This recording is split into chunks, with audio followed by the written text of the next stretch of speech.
All right, and we are back here on the GSMC Football Podcast. And for the third part of the show, we are going to talk about the Jacksonville Jaguars. A few things I wanted to touch upon with them. We'll talk about them exercising the fifth-year options of both quarterback Trevor Lawrence and running back Travis Etienne. We'll get into their draft. We'll talk about what they did. And they also did release wide receivers Zay Jones, so I wanted to touch upon that. So let's get into Trevor Lawrence and Travis Etienne, who also played in college together. They've exercised the fifth-year options for both of these players, both 2021 first-round picks, and former Clemson teammates. Trevor Lawrence completed 65.6% of his passes, over 4,000 yards, 21 touchdowns, and 14 interceptions, which is a little high in 2023. But he dealt with several injuries towards the end of the season. A knee injury in Week 6. Well, that's not towards the end of the season, but the ankle injury in Week 13, a concussion in Week 15, and a shoulder in Week 16. So, yeah, that's a lot of injuries.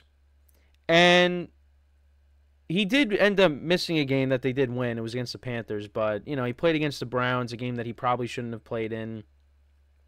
And he threw 3 picks in that game. And it was a mess towards the end of the year. They went 1-5 in their last 6 games, and they missed the playoffs. And, yeah, it was an unfortunate end to their season. And you think if Trevor Lawrence doesn't get hurt, what ends up happening? Do the Jags hold on to the division and make the playoffs? I mean, you'd have to lean that way. Because when they beat the Texans the second time in Houston, most people thought, well, at least I thought, that the division was wrapped, that was it. But that was not the case.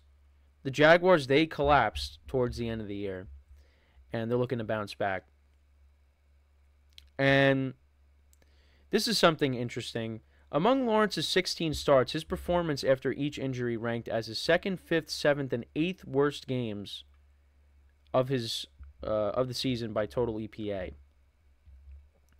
And my friend is texting me about the Knicks losing, and I'm going to have to talk to him about that because, if you're a Knicks fan, that was a rough one last night.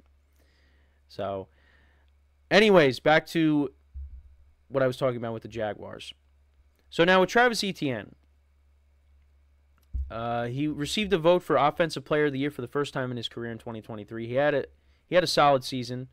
Had over 1,000 yards rushing, 11 touchdowns. He also caught 58 passes for 476 yards and a touchdown. And one of them was against the Steelers, and that was against the Steelers, I believe. And he did miss the year he got drafted.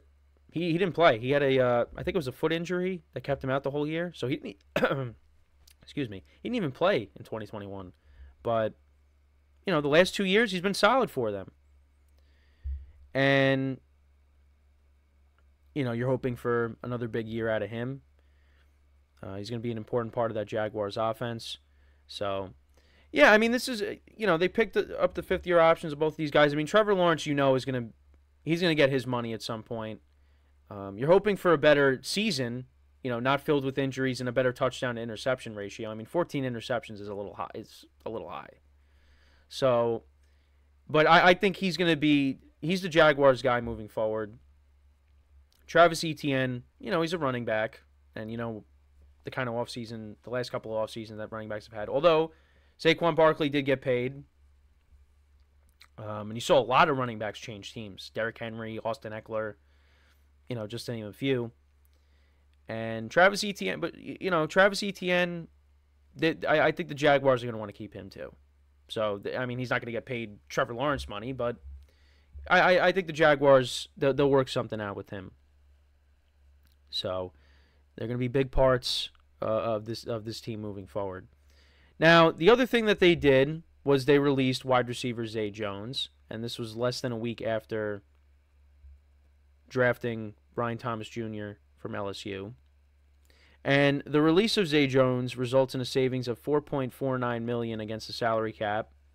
He signed a 3-year contract with the team in March of 2022, but they let him go, and they also released kicker Joey Slye as well. Brian Thomas Jr., Had 17 touchdown receptions in 2023. He was drafted 23 at 23 by the Jaguars. And another thing, actually, the Jaguars did is they also have Jarvis Landry will be participating in Jaguars rookie minicamp May 10th through the 11th. So he's trying to make an NFL comeback. So, and then back with Zay Jones. So he recorded 116 catches for 1,144 yards and 7 touchdowns in 2 seasons with the Jaguars, including career highs of 82 receptions and 823 yards in 2022. He missed 8 games in 2023 due to a knee injury. So, yeah, I mean, that's who they ended up, I guess he ended up being, well, you thought it was going to be, he was Ridley's replacement, Brian Thomas Jr., but they also did let go of Zay Jones. So, but I did want to take a look at their draft as a whole. So, with Brian Thomas Jr. being taken at 23, 2 touchdowns in 2021, 5 touchdowns in 2022. In 2023, he was third-team Associated Press All-American, second-team All-SEC, led the FBS with 17 receiving touchdowns, like I said, and played in all 13 games with 12 starts. So that was their first pick, and they're expecting big things out of him, hopefully being the Calvin Ridley replacement. You still got Christian Kirk there and Evan Ingram. So, look, I mean, I think the Jaguars are going to bounce back. You know, if Trevor Lawrence is healthy, they're gonna bounce back and be the team that started off the year 8-3.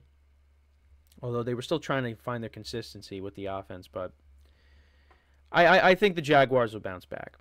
Then in the second round, they took Mason Smith, another LSU player, a defensive tackle in high school, 5-star prospect, top 20 overall nationally.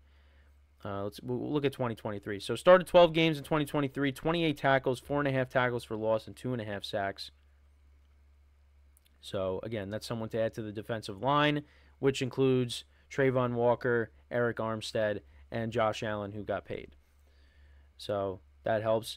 They took a corner in the third round, Jerrion Jones, out of Florida State, 5'11", 190 pounds. In 2023, honorable mention, All-ACC, played in 12 games with 9 starts, 25 tackles, 3 interceptions, and 1 was returned for a touchdown. So, and 5 tackles for loss.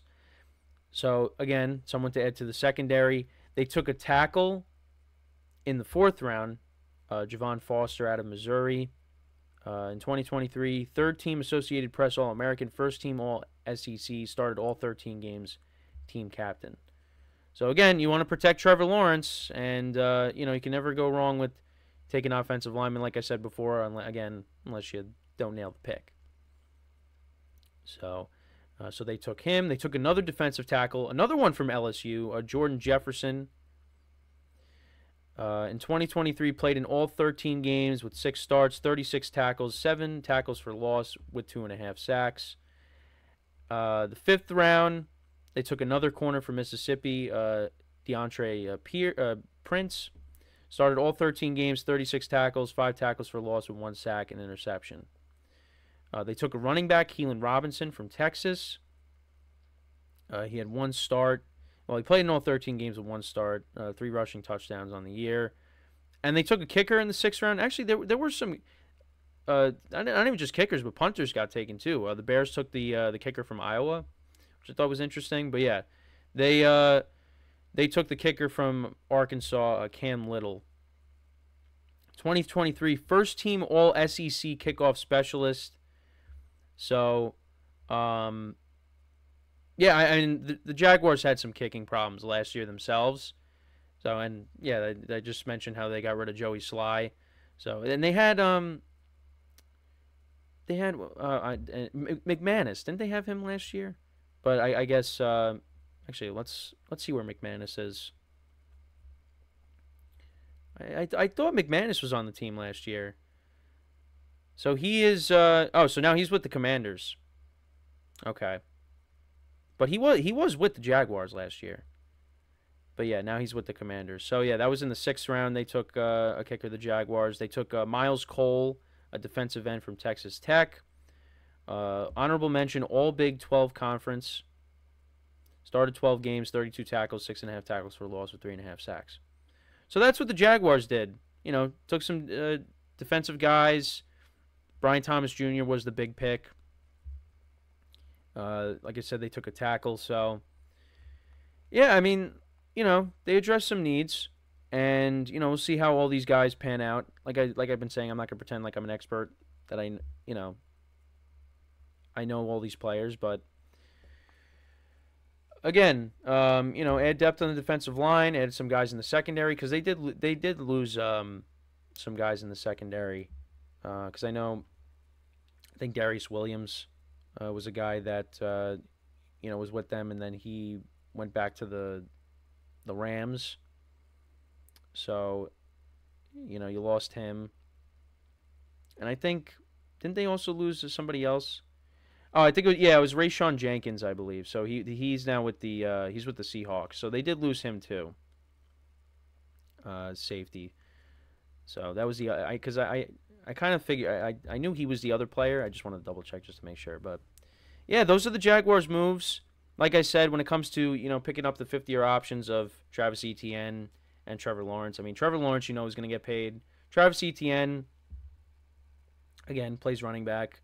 So, we'll see if the Jaguars, keep him around or if they go in a different direction. But I feel like they're going to keep him too. But like I always say, we will have to wait and see on that. And like I said, Jaguars collapsed towards the end of 2023. And they're looking to try to correct that. But you got a better division now. The Texans are better. The Colts you think are going to be better. The Titans are better. Now, I still think the Titans are the last place team.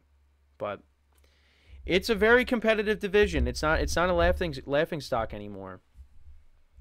So Jaguars are going to have to prove some people wrong. And we'll see if they could do that. But let me know what you guys think about what the Jaguars did. How do you view their draft? What are your thoughts on them releasing Zay Jones and picking up the options of Trevor Lawrence and Travis Etienne? Let me know in the comments. So, when we come back from our final break of the show, we'll take a look at the remaining free agents after the NFL draft and where they can potentially end up. Hopefully they sign soon. It gives us more to talk about. But yeah, that's what we will discuss when we come back from our final break of the show. So with that being said, for one final time today, stick around, and we'll be right back here on the GSMC Football Podcast.